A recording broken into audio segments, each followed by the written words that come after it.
for context, this is not one attack. This is not an isolated event. This is the fourth cycle since February 20th that we are seeing this. Just to break it down, the cycle is, we see a war breaking out. We see the strait is closed. We see ceasefire actually happens and all parties come to the table and we think that they're actually renegotiating and coming to the end of this all. And then we see the strait reopen for a period of time, few days, a week, maybe two. But the deal collapses because of the fine print and the war starts again. This is a cycle that has been on repeat for more than 100 days. And the people who are suffering from this are me and you. But just to be clear, not all parties are suffering. Some people are actually flourishing from all this. With every tragedy, there are winners, losers. There are people who are affected more than others. And this is the full story that I want to break down and analyzing all this. On the 13th and 14th of July 2026, Iran launched a few missiles that were targeting two vessels. One vessel is MV Mombasa, the other vessel is MV Al Bihaya. These two vessels were in transit in Omani waters as they were trying to leave the Strait of Hormuz. The consequence of this attack is that we see one crew member has been declared dead, an Indian crew member, and we see that 8 others are actually being considered injured, 6 who are Indian and 2 that are Ukrainian, with 4 being seriously injured. Just for quick context, this is not one attack. This is not one isolated incident. This is a cycle that we are seeing. The cycle goes like this. War breaks out. This is what happened in February 28th, 2026. The strait closes. Ceasefire conversation starts. Parties come to the table through proxies or directly. We think a deal has been acquired. The strait opens or reopens, for the correct language.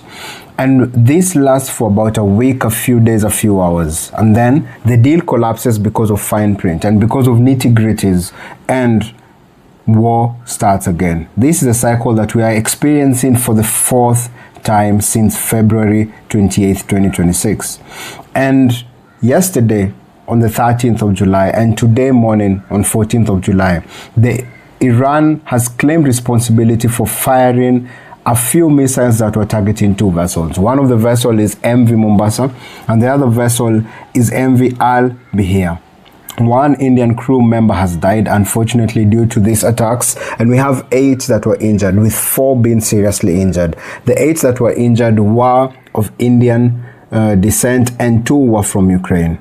The same night this happens, we see that President Trump declares himself, and I quote, the guardian of the Strait of Hormuz, funded by a 20% toll on all cargo that is transiting. This is quite unprecedented.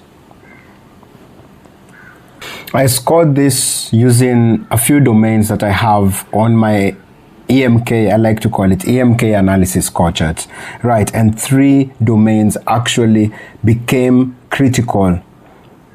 I scored this using 9 domains, using the EMK risk analysis factor, and 3 of them were actually declared to be critical. 1, security, of course. We have missiles flying around, right? And we have a lot of unprecedented things that are happening.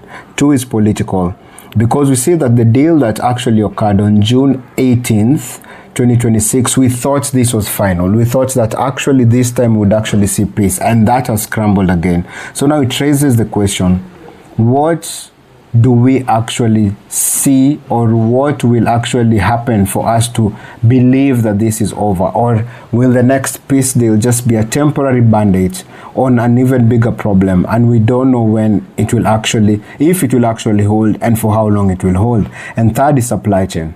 We know now that the Strait of Hormuz supplies 1/5 of global seaborne oil. It passes through there.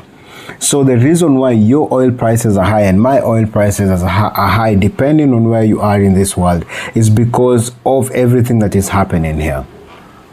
Is what most news channels and most analysts are not covering. I believe that there are 3 things that they're actually leaving out on this. Number 1 is the toll precedent. US just overnight woke up and decided that they're going to impose a 20% toll on everything that passes through the strait. The question remains, who is paying for that? Most likely it's going to be me and you, not directly but indirectly, by having our fuel prices go up. Number two, by having the freight on the vessels go up. But what does it say about the fact that a president can wake up, not through a council, not through the UN Secretary Council, not through anything else, but by the fact that they can do it, impose at all on anything? What stops from this being done the same to Malacca, to the Danish Straits, and to every other strait that exists? This is a precedent that is very, very dangerous in my opinion. Secondly, the pattern is the conversation, not the event. Every news channel is highlighting the fact that there is this event that has occurred, but I go a bit deep and ask myself, is this pattern going to happen every single time? What are the consequences of these highs and lows? The highs being us thinking that there's actually been a ceasefire and us thinking that it's going to business as usual, and the lows being us realizing that this was just a temporary band-aid, and for how long will this cycle continue, and who will be affected most?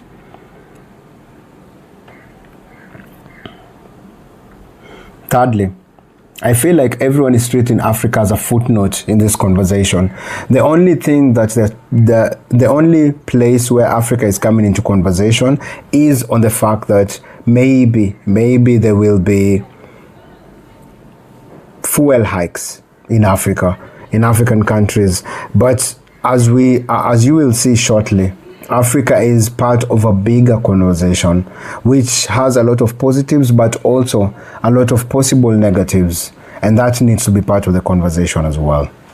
Let me walk you through what Africa should be preparing for right now. Number one is direct hits. I believe, in my expert opinion, that we are going to be hit in three different ways. Number one is we're going to see oil prices immediately going up.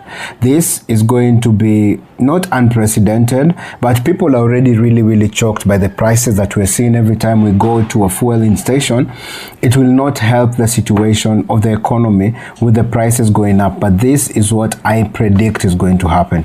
Secondly, I feel like countries that have US denominated subsidies program are actually going to feel the fiscal strain. This is like Kenya, Nigeria, Ghana. These countries are actually going to feel the fiscal strain of everything. And thirdly is the fact that countries like Kenya, like Ghana, actually have crew members on board Gulf vessels. So what does this mean? What do you do as a president of a country when you say that the people that actually been injured or killed on these vessels are not the people that are contributing to this war? So you find that I see a situation whereby, worst case scenario, other countries might actually call back their nationals and call back their people and say that we cannot really protect you where you are. So we urge you to come back home until this is solved. But what does that really mean? That changes shipping forever, right? Because shipping has been the free industry whereby it doesn't matter where you got your COC or where you got your seafarer's book from. You can actually get work on a vessel that carries any flag. But if the crew members start becoming country-based, based on risk and the fact that something might happen to their crew members, that means that a Kenyan vessel can only have Kenyan workers. That dilutes the freedom that was in the shipping industry, and that is going to be quite unprecedented. And I feel like, I pray that doesn't happen, but if it happens, it's going to have consequences that go beyond all this. As I mentioned earlier, while we have a lot of losers, we have some winners. And the winners are coming out in 5 opportunities that are highlighted. Number one is the fact that Africa LNG and oil producers might actually capture back a lot of the market that they lost to the oil that was coming through the Strait of Hormuz, by the fact that they can actually now independently supply oil that every country actually needs.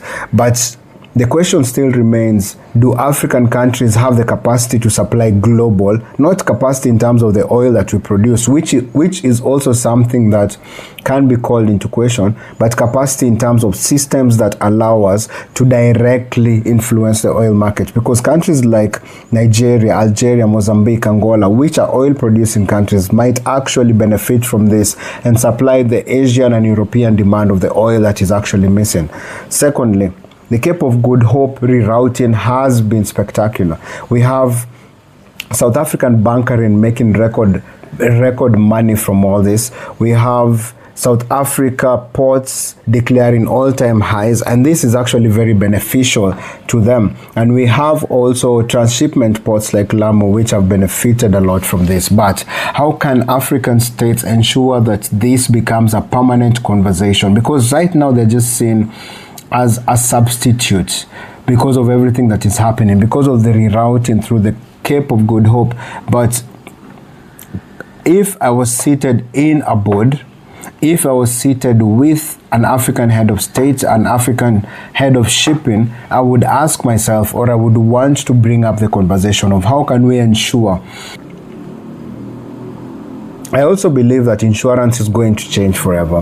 We saw a 2 to 5% increase in insurance of the vessels that were transversing anywhere near the Strait of Hormuz, but this might actually go up. And I feel like some insurance brokers would actually say that now it is not beneficial to them to cover anything that goes in that direction, which this would actually look like insurance companies pulling out and not covering the vessels that go there. So who is going to step in? Who is going to take the risk that is very much needed? Because now I look at it from a perspective of the insurer, and if I was the insurance company that now has 2 of their vessels being hit, and now I have to cover the cost of repairs and the cost of everything else, am I really in business?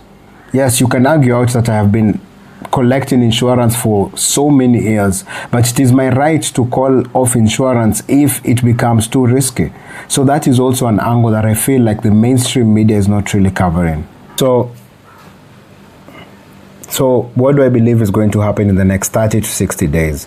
The truth of the matter is that this is not unprecedented. So I see a situation whereby the same routine is going to happen, but we have some things that are unprecedented. The 20% toll is very unprecedented, and if this continues, that means that it's going to be embedded in every single contract of every single vessel that goes into that.